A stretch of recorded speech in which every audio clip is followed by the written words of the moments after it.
नमस्कार, आप सभी का स्वागत है मेरे YouTube channel learn from ABC पर।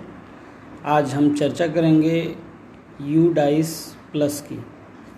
तो आइए शुरू करते हैं। UDICE प्लस हम लोग कैसे भरेंगे। इसके लिए सबसे पहले हम लोग गूगल क्रोम या कोई भी ब्राउज़र आप ले सकते हैं, उसको ओपन करेंगे। हम लोग क्रोम से खोल रहे हैं। यहाँ पर एड्रेस बार है, इस पर आपको लिखना है UDICE+.gov.in।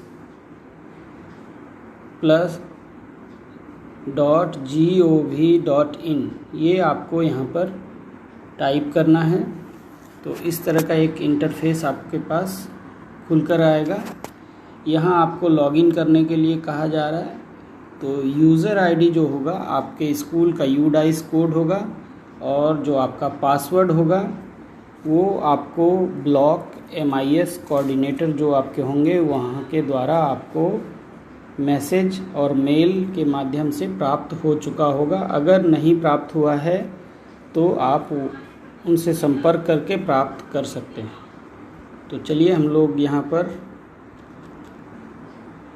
अपना यूज़र आईडी डालते हैं, जो कि हमारा UDICE कोड होता है।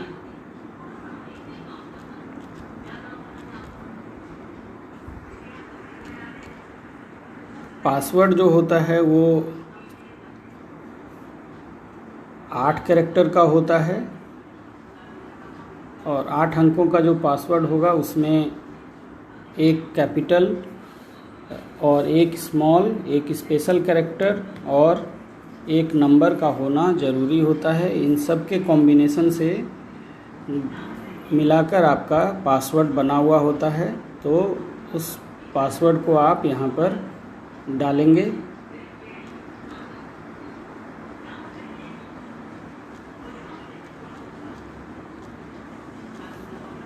इसके बाद आपको कैप्चा डालना है, जो कि हमेशा बदलते रहता है, इसलिए जो उस समय का कैप्चा होगा वही आपको डालना है।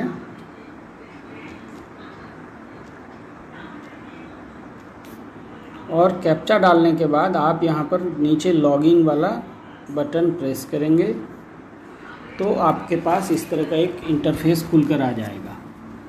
यहाँ पर आपको यहाँ जो ऊपर कुछ बटन आ रहा है, यहाँ वेलकम आ रहा है आपको, ये आपका यहाँ पे नाम है, ये मोबाइल नंबर है आपका, और यहाँ पर आपने स्कूल के तौर पे लॉगिन किया है, ये स्कूल आ रहा है। ये जो है आज का डेट और टाइम आ रहा है, और ये जो रेड वाला है बटन, ये लॉग आउट करने के लिए है। अब इसमें सबसे नीचे जो है click here to open DCF to fill the data, इसको आपको टच करना है और खोलना है।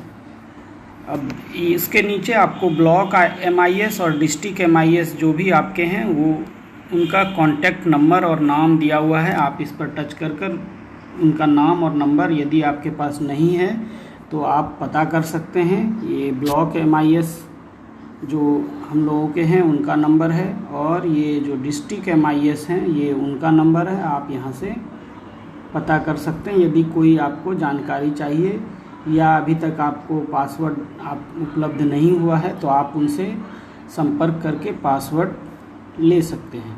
चलिए हम लोग शुरू करते हैं। तो यहाँ पर खोलने के बाद यहाँ पर ये कह रहा है कि आप स्कूल का नाम, कैटेगरी और लोएस्ट क्लास और हाईएस्ट क्लास और स्कूल मैनेजमेंट, ये सारी चीज़ें आप मिला लेंगे। अब यहाँ पर देखिए लैंग्वेज आ रहा है, सेलेक्ट लैंग्वेज। अगर आपको अंग्रेजी में परेशानी है तो आप हिंदी सेलेक्ट कर लेंगे, और अगर आप इंग्लिश में कंफर्टेबल हैं तो इंग्लिश को रहने देंगे। लेकिन ध्यान रखने वाली बात यह है कि आपको जो UDICE भरना है वो UDICE इंग्लिश में ही भरना है, हिंदी में नहीं भरना है। तो मीडियम बेशक आप हिंदी चूज़ कर लेंगे, लेकिन आप जब फॉर्म भरेंगे उस समय इंग्लिश में ही भरना है आपको। इस बात का आपको ध्यान रखना है। और यहाँ पर कई सारे सेक्शन हैं इसके, और अलग अलग सेक्शन में आप एक एक करके जाएंगे और आप भरते चलेंगे। तो यहाँ पर स्टेटस आ रहा है नॉट सर्टिफाइड। जब आप फॉर्म को पूरी तरह से भर लेंगे तब यहाँ पर वैलिडेट का ऑप्शन आ रहा है, वैलिडेट एंड फिल डेटा। यहाँ से आप अपने डेटा को वैलिडेट करेंगे कि आपने जो भरा है वो सही है या नहीं है, उसको आप वैलिडेट करेंगे। तब आपका यहाँ जो नॉट सर्टिफाइड है सर्टिफाइड आ जाएगा। अब यहाँ पर ओवरऑल स्टेटस जो आ रहा है, यहाँ पर जब अगर आप काम शुरू कर चुके हैं तो यहाँ वर्क इन प्रोग्रेस आ रहा है। अगर आप शुरू नहीं करेंगे तो नॉट स्टार्टेड येट आएगा। जैसे यहाँ आ रहा है नॉट स्टार्टेड, तो ऐसे ही जब आप अगर शुरू नहीं करेंगे तो ऊपर में रेड कलर से नॉट स्टार्टेड लिखा हुआ आएगा। और जो आपने काम ख़त्म कर लिया है उसमें देखिए यहाँ कंप्लीटेड आ रहा है लिखा हुआ, जो आप कंप्लीट कर चुके हैं उसमें कंप्लीट लिखा हुआ आएगा। और जो अभी आपका अगर काम चल रहा है तो वहाँ पे प्रोग्रेस में दिखाएगा। हम लोग यहाँ से लैंग्वेज को हिंदी कर लेते हैं। सबसे पहले लैंग्वेज को हिंदी करने के बाद आप यहाँ से एक एक सेक्शन को टच करेंगे और उसको भरते चलेंगे।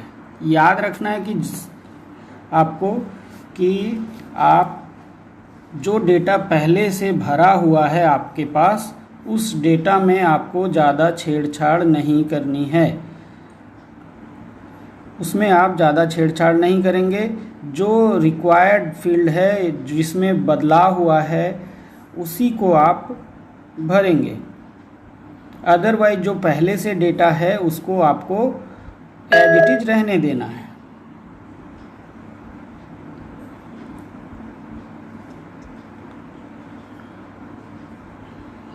तो इसको हम एक एक करके खोलते हैं। ये श्रेणी वाला है, तो यहाँ जो बीच में है प्रपत्र का नाम, इसको आप टच करेंगे और ये वाला फॉर्मेट आपके सामने खुल जाएगा।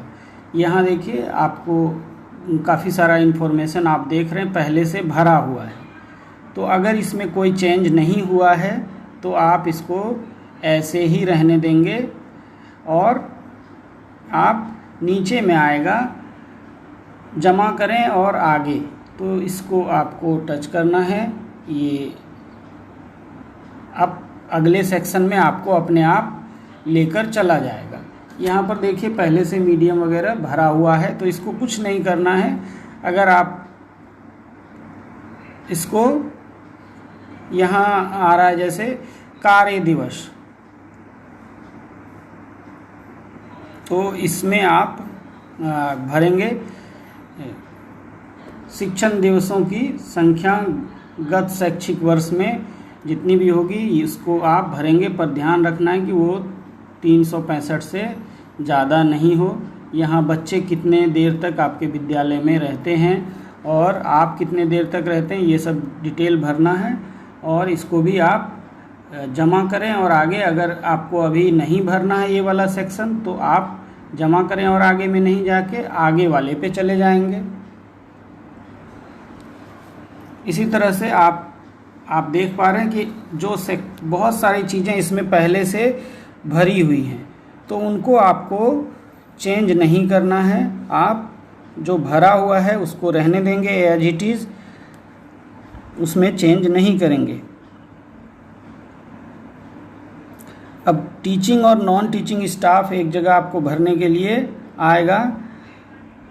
टीचिंग नॉन टीचिंग, तो उसमें टीचर का डेटा भरा हुआ रहेगा। उसमें जो है आप उसको सेव करेंगे और इसी तरह से आगे हो जाएंगे। यहाँ से देखिए आप बैक में हम चलते हैं।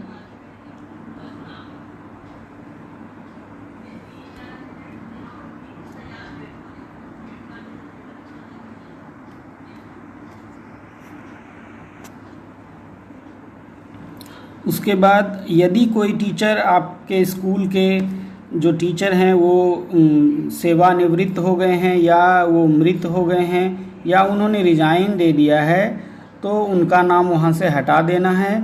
और यदि कोई नए टीचर आपके स्कूल में आए हैं तो उनका नाम आप उसमें ऐड कर देंगे और उसकी डिटेल आप भरेंगे।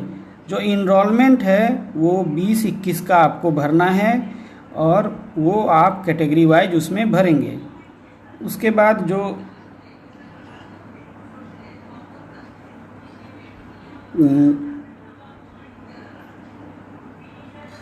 इनरोलमेंट आप जो है वो कैटेगरी वाइज भरेंगे और एज अकॉर्डिंग आपको नामांकन की एंट्री भी करनी है, वो भी आपको 20-21 के हिसाब से करनी है।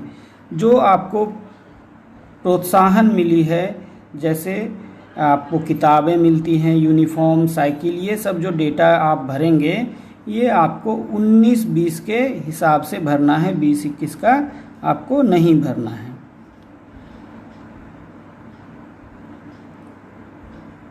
और जो इंस्ट्रक्शनल डेज है, जो शिक्षण दिवस है, वो जो है आपको 19-20 का भरना है। इसका मतलब 1 अप्रैल 2019 से लेकर 31 मार्च 2020 तक का जो कितने दिन उसमें पढ़ाई हुई है ये लिखना है। और रिज़ल्ट वाले में आपको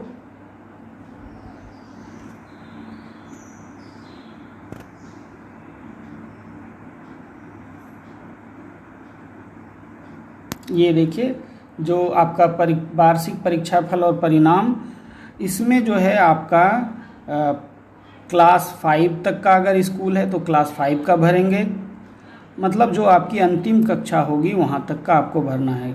जैसे आप क्लास 5, क्लास 8, क्लास 10 और क्लास 12 का ये 19-20 का ही भरना है, इसमें 20-21 का आपको नहीं भरना है।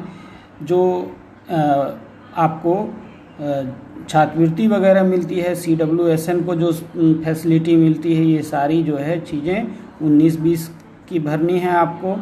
जो वार्षिक अनुदान आपको मिलता है, जैसे विद्यालय प्रबंधन और रखरखाव के लिए जो आपको पैसा मिलता है, वो भी ग्रांट आप 19-20 का जो राशि है वो भरेंगे, यानी 31 मार्च 2020 तक जो राशि आपको प्राप्त हुई है और जो आपने खर्च किया है वो आपको ब्यौरा देना है।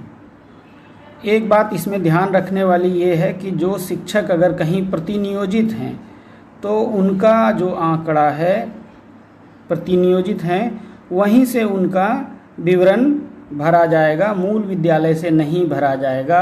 अगर उनका मूल विद्यालय दूसरा होगा लेकिन जहां प्रतिनियोजन होगा उसी स्कूल से उनका डेटा भरा जाएगा। जब एंट्री आप सब ये सारी एंट्री कर लेंगे तब आपको वैलिडेट वाले ऑप्शन पर जाना है। यहाँ आप देख पा रहे हैं वैलिडेट वाला ऑप्शन, तो इस ऑप्शन पे जाके आप जब सारा आपका भरा हुआ हो जाएगा, जो जितने भी रेड आ रहे हैं, जिसमें भी आपका आ रहा है शुरू नहीं किया है, उसमें जब इस तरह से लिखा हुआ आ जाएगा पूरा कर लिया है, तब आप जब सब आपका रेड ग्रीन हो जाएगा तब आपको वैलिडेट वाले ऑप्शन में जाना है और फिर वैलिडेट करना है आपको। वैलिडेट करने के बाद जब आपका वैलिडेट हो जाएगा तब यहाँ से आप उसको डाउनलोड भी कर सकते हैं, अपने स्कूल की जो रिपोर्ट है। यहाँ देखिए आ रहा है डाउनलोड DCF एवं स्कूल रिपोर्ट। यहाँ पे आप जब फिल कर देंगे तब यहाँ पर डाउनलोड का ऑप्शन एक्टिव हो जाएगा, अभी एक्टिव नहीं है। और तो यही कुछ आपके जानकारी थी जो UDICE के संबंध में देनी थी। उम्मीद है कि आपको ये जानकारियाँ भरने में कोई दिक्कत नहीं होगी।